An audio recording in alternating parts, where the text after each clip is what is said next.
Sometimes it is the people no one can imagine anything of who do the things no one can imagine. We can only see a short distance ahead, but we can see plenty there that needs to be done. Science is a differential equation. Religion is a boundary condition. We are not interested in the fact that the brain has the consistency of cold porridge. A computer would deserve to be called intelligent if it could deceive a human into believing that it was human. The idea behind digital computers may be explained by saying that these machines are intended to carry out any operations which could be done by a human computer. Mathematical reasoning may be regarded rather schematically as the exercise of a combination of two facilities, which we may call intuition and ingenuity. Sometimes it is the people no one imagines anything of who do the things that no one can imagine. Machines take me by surprise with great frequency. I have such a stressful job that the only way I can get it out of my mind is by running hard. I have had a dream indicating rather clearly that I am on the way to being hetero, though I don't accept it with much enthusiasm either awake or in the dreams.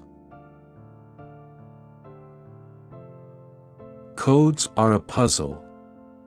A game, just like any other game.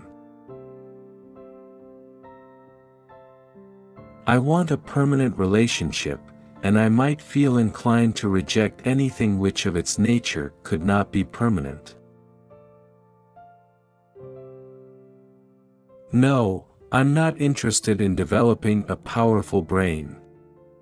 All I'm after is just a mediocre brain, something like the president of the American Telephone and Telegraph Company. Mathematical reasoning may be regarded. Do you know why people like violence? It is because it feels good.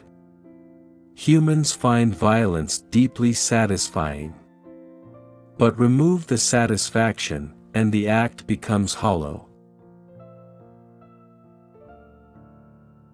Programming is a skill best acquired by practice and example rather than from books. Sometimes it is the people who no one imagines anything of who do the things that no one can imagine. A man provided with paper, pencil, and rubber, and subject to strict discipline, is in effect a universal machine. No, I'm not interested in developing a powerful brain. I believe that at the end of the century the use of words and general educated opinion will have altered so much that one will be able to speak of machines thinking without expecting to be contradicted. I'm afraid that the following syllogism may be used by some in the future. Turing believes machines think. Turing lies with men, therefore machines do not think. Yours in distress, Alan. Instead of trying to produce a program to simulate the adult mind, why not rather try to produce one which simulates the child's? If this were then subjected to an appropriate course of education, one would obtain the adult brain. We may hope that machines will eventually compete with men in all purely intellectual fields.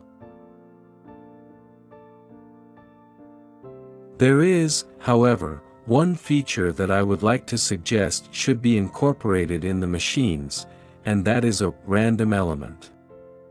Each machine should be supplied with a tape bearing a random series of figures, example 0 and 1 in equal quantities, and this series of figures should be used in the choices made by the machine. This would result in the behavior of the machine not being by any means completely determined by the experiences to which it was subjected, and would have some valuable uses when one was experimenting with it. A very large part of spacetime must be investigated, if reliable results are to be obtained. If a machine is expected to be infallible, it cannot also be intelligent. The original question, can machines think? I believe to be too meaningless to deserve discussion. Those who can imagine anything, can create the impossible. It seems probable that once the machine thinking method had started, it would not take long to outstrip our feeble powers. They would be able to converse with each other to sharpen their wits. At some stage, therefore, we should have to expect the machines to take control. Mathematical reasoning may be regarded rather schematically as the exercise of a combination of two facilities, which we may call intuition and ingenuity. The activity of the intuition consists in making spontaneous judgments which are not the result of conscious trains of reasoning.